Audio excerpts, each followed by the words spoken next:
Disdukcapil Kota Palembang berupaya memberikan akses pelayanan terkait kebutuhan masyarakat yang terkendala pendaftaran CPNS yang dilakukan secara online. Kabid Pelayanan Pendaftaran Penduduk Disdukcapil Palembang Sahlan Syamsu mengatakan dalam kurun waktu 1 minggu terakhir atau mulai 11 November 2019 pihaknya banyak menerima laporan masyarakat terkait kendala data diri yang tidak dapat didaftarkan untuk mengikuti CPNS, baik berupa permasalahan nomor kartu keluarga dan nomor induk kependudukan. Menurutnya dengan melaporkan hal ini secara cepat dapat diperbaiki dan diselesaikan dalam kurun waktu 1 kali 24 jam karena data yang bermasalah akan segera diperbaiki. Data mereka bermasalah dan betul-betul lainnya.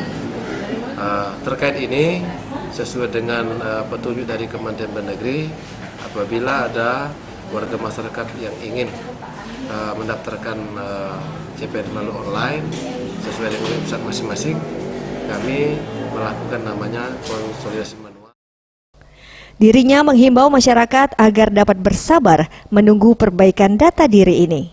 Tim Liputan Sriwijaya TV.